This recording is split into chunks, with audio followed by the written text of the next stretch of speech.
नमस्कार, स्वागत है हिंदी गुरुकुल चैनल पर। कैसे हैं बच्चों? मुझे उम्मीद है कि आप सब अच्छे होंगे और अपनी पढ़ाई अच्छे से कर रहे होंगे। प्रतिदिन की बात आज भी हम जो है एक नए वीडियो के साथ आए हुए हैं और मुझे उम्मीद है कि मेरी वीडियोस आपको पसंद आ रही होंगी। एक कोशिश मैं कर रहा हूँ ताकि आपकी तैयारी को और बेहतर किया जा सके, और उसी क्रम में जो है अगली वीडियो में लेकर के आया हूँ। तो चलिए देखा जाए, आज के सवाल शुरू किए जाएं। कौन कौन से आज के सवाल हैं? चलिए पहला सवाल देखा जाए। पहला सवाल क्या है? पहला सवाल कह रहा है कि उपमान और उपमेय के अभेद को क्या कहा जाता है? उपमान और उपमेय के अभेद को क्या कहते हैं? तो देखो बच्चों, जब उपमेय और उपमान का भेद होता है तो उसको रूपक कहा जाता है। क्या कहा जाता है? रूपक कहा जाता है। चलिए अगला सवाल देखते हैं। अगला सवाल क्या कह रहा है? अगला सवाल कह रहा है कि उपमेय में कल्पित उपमान की संभावना को क्या कहते हैं? तो देखो बच्चों, जब उपमेय और उपमान में कल्पित संभावना बनती है तो उस तरह की जब संभावनाएं होती हैं तो उसको जो है उत्प्रेक्षा कहा जाता है। कौन सा अलंकार कहते हैं? उत्प्रेक्षा कहते हैं। चलिए अगला देखा जाए। अगला सवाल क्या कह रहा है? अगला सवाल कह रहा है कि बिना कारण के कार्य का होना पाया जाता है, वहाँ कौन सा अलंकार होता है? तो देखो बच्चों, जब बिना कारण के कार्य का होना पाया जाए तो उस तरह के अलंकारों को हम कौन सा अलंकार कहते हैं? तो उस तरह के अलंकारों को विभावन अलंकार कहते हैं। तो राइट आंसर कौन सा हो जाएगा? सी वाला हो जाएगा। ठीक है, चलो आगे देखा जाए। कह रहा है कि मुदित महीपति मंदिर आए, सेवक सहित सुमंत बुलाए। इस पंक्ति में कौन सा अलंकार है? मुदित महीपति मंदिर आए, सेवक सहित सुमंत बुलाए। इस पंक्ति में कौन सा अलंकार है? उपमा है, रूपक है, अनुप्रास है या यमक अलंकार है? तो देखो बच्चों, जब कहीं भी वर्ण की आवृत्ति एक से अधिक बार होती है तो वहाँ जो अलंकार होता है वो अनुप्रास होता है। कौन सा होता है? अनुप्रास होता है। चलो आगे देखा जाए। चलिए, कह रहा है कि कचहरी का तत्सम रूप क्या है? कचहरी का तत्सम रूप क्या है? कृतगृह है, काष्ठगृह है, अदालत है, अकृचहरी है। तो आपको बताना है कि कचहरी का तत्सम रूप क्या होता है। तो देखो बच्चों, कचहरी का जो तत्सम रूप होता है वो होता है कृतगृह होता है। क्या होता है? कृतगृह होता है। चलो आगे देखा जाए। आगे कह रहा है कि वदन और बदन समुच्चारित भिन्नार्थक शब्दों का सही अर्थ क्या होगा? एक वदन है, एक बदन है।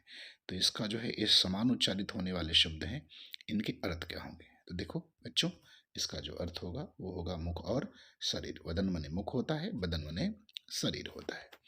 चलो आगे देखा जाए। कह रहा है कि उत उपसर्ग युक्त शब्द समूह कौन सा है? आपको ये बताना है कि ये जो शब्द समूह है इनमें से उत उपसर्ग लगे हुए कौन सा समूह है? पहला है, दूसरा है, तीसरा है या चौथा है? तो आपको बताना है। ठीक है, चलिए अब देखते हैं कि उत वाला कौन सा है। तो देखिए, उत वाला इसमें सी वाला ऑप्शन है। उत धन जल उज्ज्वल, उत धन कर्ष उत्कर्ष, उत धन लंघन उल्लंघन बनेगा। तो उप उत्सर्ग वाला जो है वो जो ऑप्शन होगा वो कौन सा होगा? सी वाला होगा। चले आगे देखा जाए। आगे कह रहा है कि नीरव का संधि विच्छेद करिए। किसका? नीरव का। देखो तो बेटा, नीरव में जो संधि होती है वो क्या होगी? एक तो उसमें संधि होगी विसर्ग, और जब संधि करेंगे तो लिखेंगे निधन जो है रव होता है, उसको नीरव कहते हैं। तो आठवां का उत्तर क्या हो जाएगा? बी हो जाएगा। चलिए सवाल नंबर 9 देखते हैं। कह रहा है एकाएक किस समास का उदाहरण है? एकाएक किस समास का उदाहरण है? तो देखो बच्चों, एकाएक जो है वो अव्ययी भाव समास का उदाहरण है। किस समास का उदाहरण है? अव्ययी भाव समास का उदाहरण है। आगे देखा जाए। लिखा है कि मैं कुछ पुस्तकें लाया हूं, इसे तुम रख लो। इस वाक्य में रेखांकित सर्वनाम का भेद बताना है। तो अब इसमें रेखांकित तो नहीं किया है, लेकिन इसको ऐसे ही देख लेते हैं। मैं कुछ पुस्तकें लाया हूं, इसे तुम रख लो। इसमें सर्वनाम का कौन सा भेद है? तो यहाँ कुछ निश्चित नहीं है, तो इसको कहेंगे अनिश्चयवाचक। क्या कहेंगे? अनिश्चयवाचक कहेंगे। चलो आगे देखते हैं। कह रहा हम क्या है? तो हम जो सर्वनाम है इसके बारे में बताना है। हम क्या है? तो देखो बच्चों, हम जो होता है वो उत्तम पुरुष होता है। कौन सा होता है? उत्तम पुरुष होता है। सर्वनाम के पुरुषवाचक सर्वनाम का भेद है, 3 भेद होते हैं। उत्तम पुरुष होता है, मध्यम पुरुष होता है और अन्य पुरुष होता है। और हिंदी में जो सर्वनाम होते हैं वो संज्ञा के बदले आते हैं, और सर्वनाम के कुछ 6 भेद होते हैं। चलो आगे देखा जाए। अगला कह रहा है कि किस समूह में सभी सर्वनाम प्रश्नवाचक हैं? आपको ये बताना है कि ए, बी, सी और डी, इन चारों में से ऐसा कौन सा समूह है जिसमें सभी के सभी सर्वनाम शब्द जो है वो प्रश्नवाचक का बोध कराते हो। तो इसमें प्रश्नवाचक का बोध कौन कराएगा? तो पहला कराएगा कौन, क्या और किसने, तो राइट आंसर कौन सही हो जाएगा, पहला वाला सही हो जाएगा। तो 12 का आंसर कौन सा सही होगा, पहला हो जाएगा। चलो बच्चों आगे देखा जाए। कह रहा है कि जिस सर्वनाम से वक्ता के पास अथवा दूर की किसी वस्तु का बोध होता हो तो उसको क्या कहते हैं। तो कह रहा है कि ऐसे सर्वनाम जो दूर और पास की वस्तु का बोध कराते हैं, तो इस तरह के सर्वनाम को क्या कहते हैं। तो इस तरह के सर्वनामों को निश्चयवाचक सर्वनाम कहा जाता है। कौन सा सर्वनाम कहा जाता है, निश्चयवाचक सर्वनाम कहा जाता है। तो 13 का कौन सा सही हो जाएगा, बी वाला सही हो जाएगा। चलो बच्चों आगे देखा जाए। 14 में क्या कह रहा है, कह रहा है कि नीति ज्ञान रखने वाला इस वाक्यांश के लिए उपयुक्त शब्द होगा। नीति ज्ञान रखने वाले को एक शब्द में क्या कहा जा सकता है। नीति निपुण कहा जाएगा, नीतिज्ञ कहा जाएगा, नीति दक्ष कहा जाएगा या नीतिवान कहा जाएगा। तो आपको बताना है कि इसमें से कौन सा राइट आंसर होगा। ठीक, चलिए देखा जाए। तो इसको कहते हैं नीतिज्ञ कहते हैं। क्या कहते हैं, नीतिज्ञ कहा जाता है। चलो आगे देखा जाए। अगला सवाल क्या कह रहा है, कह रहा है कि राजन द्वारा किताब पढ़ी जाती है, इस वाक्य में कौन सा वाच्य है। राजन द्वारा किताब पढ़ी जाती है, इस वाक्य में कौन सा वाच्य है, आपको बताना है। कर्तृवाच्य है, भाववाच्य है या कर्मवाच्य है। तो देखो वाच्य जो होता है वो 3 प्रकार का होता है, कर्तृवाच्य, कर्मवाच्य और भाववाच्य। कर्तृवाच्य का मतलब जिसमें कर्ता की प्रधानता होती है, भाववाच्य में जो है क्रिया की प्रधानता होती है और कर्मवाच्य में कर्म की प्रधानता होती है। तो कह रहा है कि राजन द्वारा किताब पढ़ी जाती है। अब इस सेंटेंस को अगर ध्यान से देखा जाए तो जो क्रिया है वो कर्ता के अनुसार ना होकर कर्म के अनुसार है। तो इसमें कौन सा आंसर हो जाएगा, तो इसमें हो जाएगा कर्मवाच्य। कौन सा हो जाएगा, कर्मवाच्य। राइट आंसर कौन हो जाएगा, सी हो जाएगा। चलिए अगला देखते हैं। कह रहा है कि हम ताजमहल देखने जाएंगे, इस वाक्य में हम सर्वनाम का कौन सा प्रकार है। कह रहा है कि हम ताजमहल देखने जाएंगे, इस वाक्य में हम सर्वनाम का कौन सा प्रकार है। तो देखो बेटा हम जो सर्वनाम है वो पुरुषवाचक का प्रकार है। किसका प्रकार है, पुरुषवाचक का। चलो आगे देखा जाए। 17 नंबर सवाल क्या कह रहा है, कह रहा है कि आहा तुम्हें पाकर कितना आनंद आ रहा है, इस वाक्य में उचित विराम चिन्ह कौन लगेगा। तो देखियो आहा तुम्हें पाकर कितना आनंद आ रहा है, इस वाक्य में उचित विराम चिन्ह कौन लगेगा। तो जब इस तरह के सेंटेंस लिखे जाते हैं तो उसमें लगता है विस्मयादि बोधक वाला। कौन सा लगता है, विस्मयादि बोधक लगता है। चलिए आगे देखा जाए। आगे कह रहा है कि निम्नलिखित में से किस वाक्य में भाववाच्य है।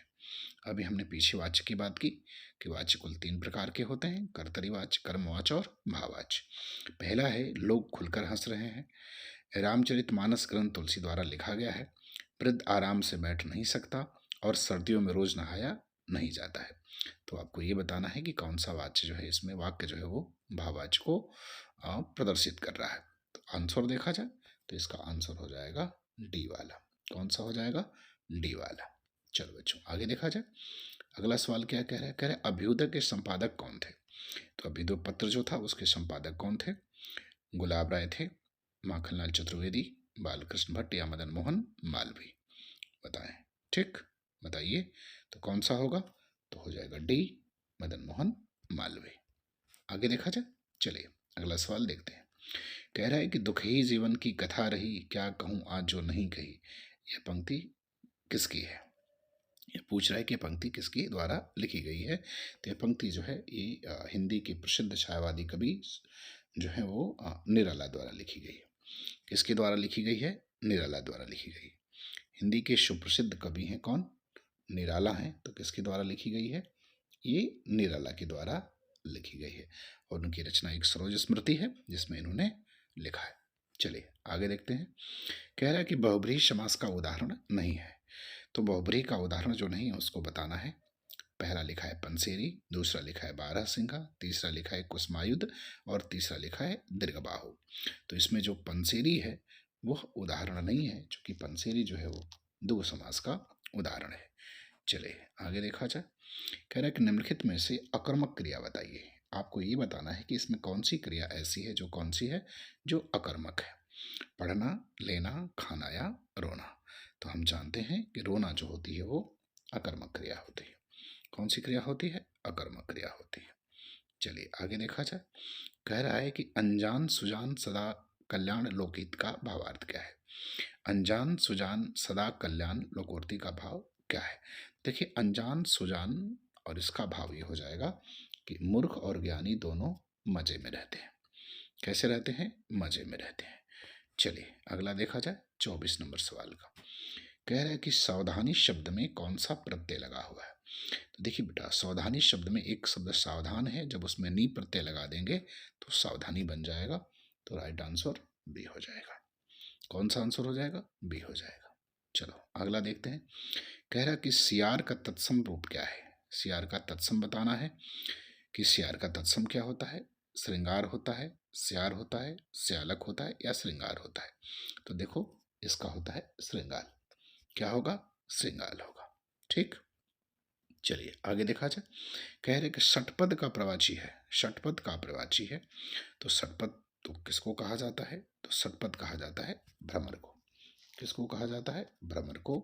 तो राइट आंसर कौन सा से हो जाएगा? बी से हो जाएगा। ठीक है, चलिए अगला देखा जाए। अगला क्या कह रहा है? कह रहा है कि सत्य साची शब्द के लिए एक वाक्य क्या है। सत्य साची शब्द के लिए क्या पूछा है? एक वाक्य क्या पूछा है। तो देखो बच्चों, सत्य साची जो शब्द होता है वो बाएं हाथ से जो काम करता है ना, उसको सत्य साची कहते हैं। सभ्य साची कहते हैं उसको। क्या कहते हैं? सभ्य साची कहते हैं, जो बाएं हाथ से क्या करता है? काम करता है। चलिए इसके बाद सवाल नंबर अगला देखते हैं। कह रहा है कि क ग ज फ ये ध्वनियाँ किसकी हैं। देखिए तो नुक्ता लगा हुआ है नीचे। तो जब क ग ज फ ध्वनियाँ नुक्ता के साथ आती हैं तो इसका मतलब कि ये ध्वनियाँ जो है अरबी और फारसी की हैं। ये आगत ध्वनियाँ हैं जो अरबी फारसी से हिंदी में आई हुई हैं। इसके साथ अंग्रेजी का एक स्वर आ जो है वो भी आगत है जो हिंदी में आया हुआ है। चलो आगे देखा जाए। सवाल नंबर 29 क्या कह रहा है कि 3 बेर खाती थी वह 3 बेर खाती है, कौन सा अलंकार होता है। तो देखिए बेटा, जब भी किसी शब्द में कोई भी किसी भी वाक्य में या कविता में या पंक्ति में जब कोई भी शब्द दो या दो से अधिक बार आ जाए और उसके अर्थ हर बार परिवर्तन होते हों तो इस तरह के अलंकारों को जो है हम यमक अलंकार कहते हैं। क्या कहते हैं? यमक अलंकार कहते हैं। ठीक, चलिए अगला सवाल देखा जाए। कह रहा है कि जिस विकारी शब्द से के प्रयोग से हम किसी वस्तु के विषय में कुछ विधान करते हैं उसे क्या कहते हैं। कह रहा है कि जिस विकारी शब्द के प्रयोग से हम किसी वस्तु के विषय में कुछ विधान करते हैं तो उसे क्या कहते हैं। संज्ञा कहते हैं, क्रिया कहते हैं, सर्वनाम कहते हैं या विशेषण कहते हैं। देखो जब विधान किया जाए तो उसको क्रिया कहा जाता है। क्या कहते हैं? क्रिया कहते हैं। चलो अगला सवाल देखा जाए। कह रहा है कि दुरावस्था का शुद्ध रूप क्या होगा। दुरावस्था का शुद्ध रूप क्या होता? देखो बेटा, दुरावस्था नहीं होता, दुर्वस्था होता है। तो सही कौन सा हो जाएगा? पहला वाला इसका जो है वो राइट आंसर हो जाएगा। चलो अगला सवाल देख रहे हैं। किस शब्द में री स्वर नहीं लगा हुआ है। एक सवाल पूछ रहा है कि किस शब्द में री स्वर का प्रयोग नहीं हुआ है। कृपा में, कृष्ण में, दृष्टि में या क्रमांक में। तो ध्यान से देखेंगे तो कृपा में हुआ है, कृष्ण में हुआ है और दृष्टि में हुआ है, जबकि जो है वो क्रमांक में इसका प्रयोग नहीं हुआ है। किस में नहीं हुआ है? क्रमांक में इसका प्रयोग नहीं हुआ है। तो 32 का जो ऑप्शन सही हो जाएगा वो कौन सा हो जाएगा? डी हो जाएगा। चलिए अगला सवाल देखते हैं। अगला क्या कह रहा है कि अमेरिका ने नेपाल को आर्थिक सहायता दी, इसमें कौन सा कारक है। कह रहा है कि नेपाल ने अमेरिका को आर्थिक सहायता दी, इसमें कौन सा कारक है। कर्ता कारक है, अपादान कारक है, संप्रदान कारक है या संबंध कारक है। तो देखो बेटा, इसमें जो कारक बनेगा वो कौन सा बनेगा? संप्रदान कारक। कौन सा कारक हो जाएगा? संप्रदान कारक हो जाएगा। अगला सवाल देखिए। कह रहा है कि अ और ए स्वर संधि किस भेद को व्यक्त करता है। मतलब कह रहा है कि यदि अ और ई वर्ण मिल जाएं तो इससे ए जब बनेगा तो किस शब्द को भेद करता है। तो देखिए अ और ई के मिलने से ए बनता है और वो किस में होता है? गुण संधि में होता है। किस संधि में होता है? गुण संधि में होता है। चलिए अगला क्या कह रहा है। कह रहा है द्वारिका का शुद्ध रूप क्या है। मतलब द्वारिका का शुद्ध रूप क्या होगा? द्वारका होगा, धारका होगा, दियारिका होगा या इनमें से कोई नहीं। तो देखो बच्चों, जो द्वारिका का शुद्ध रूप होता है वो द्वारका होता है। क्या होता है? द्वारका होता है। चलिए अगला देखा जाए। अगला क्या कह रहा है। कह रहा है कि गौरी शंकर में समास बताइए। गौरी शंकर में आपको समास बताना है। तो गौरी शंकर का मतलब गौरी और शंकर, तो और लगा हुआ है, इसका मतलब कि कौन सा हो जाएगा? द्वंद्व समास हो जाएगा। कौन सा समास हो जाएगा? द्वंद्व समास हो जाएगा। चलिए अगला सवाल देखते हैं। कह रहे कौन सा शब्द व्यक्तिवाचक संज्ञा नहीं है। कौन सा शब्द व्यक्तिवाचक नहीं है। तो व्यक्तिवाचक संज्ञा कौन सा नहीं है? महाभारत नहीं है, राजभवन नहीं है, ब्रह्मपुत्र नहीं है, ताजमहल नहीं है। तो देखो इसमें बच्चों कौन सा हो जाएगा? तो राजमहल जो है वो व्यक्तिवाचक संज्ञा नहीं है। चलो बच्चों, अगला सवाल देखते हैं। 38 नंबर क्या कह रहा है? कह रहा है कि प्रधानमंत्री के भाषण की श्रुति लिपि उसने उसी समय ली, शुद्ध रूप क्या होगा? मतलब इसमें जो श्रुति लिपि लिखा हुआ है वो गलत लिखा हुआ है। तो आपको ये बताना है कि कौन सा सही होगा। श्रुति लिपि होगा, श्रुत लीप होगा, श्रुत लिपि होगा या श्रुति लिपि होगा। तो आपको बताना है कौन सा सही होगा। तो इसमें जो सही हो जाएगा वो सी ऑप्शन होगा, श्रुत लिपि शब्द होता है, श्रुति लिपि शब्द नहीं होता है। चलिए अगला सवाल क्या कह रहा है? कह रहे कारक का अर्थ क्या है? कारक का अर्थ क्या है? तो कह रहा है कि कारक का अर्थ बताना है। अर्थात पहला क्या कह रहा है? कह रहा है कि जो शब्द कार्य करने का सूचक हो। दूसरा कह रहा है कि संज्ञा का कार्यवाची शब्द। तीसरा कहता है कि संज्ञा या सर्वनाम की क्रिया के संबंध को सूचित हो। और चौथा कह रहा है कि संज्ञा या सर्वनाम की कार्यवाही चिन्ह को। तो इसका ऑप्शन कौन सा हो जाएगा? ऑप्शन हो जाएगा सी, अर्थात संज्ञा और सर्वनाम की को क्रिया के संबंध को सूचित करना ही कारक कहलाता है। और बच्चों आज आपका अंतिम सवाल है। कह रहा है कि किस विकल्प के सभी शब्द विशेषण से बनी भाववाचक संज्ञाएं हैं? कह रहा है कि इसमें से कौन सा विकल्प है जिससे सभी शब्द विशेषण से बनी भाववाचक संज्ञाएं हैं? तो देखो बच्चों, इसमें जो पहला वाला ऑप्शन हो जाएगा वो किससे बने हुए हैं? वो विशेषण से बनी हुई भाववाचक संज्ञाएं हैं। ठीक है, तो इस तरह से जो है हम लोगों का एक 40 प्रश्न का जो ये सीरीज था वो ख़त्म हुआ, फिर ख़त्म हो गया। और आप सबसे एक रिक्वेस्ट है कि अगर आप हमारे चैनल पर नए हैं तो इसको सब्सक्राइब कर लें, और जो लोग सब्सक्राइब कर चुके हैं इसको शेयर करें, अधिक से अधिक अपने ग्रुप में डालें, ताकि आपके साथ और भी बच्चों का जो है इसका जो है लाभ ले सकें। और इसी के साथ जो है हम लोग विदा लेते हैं। धन्यवाद आप सबका। और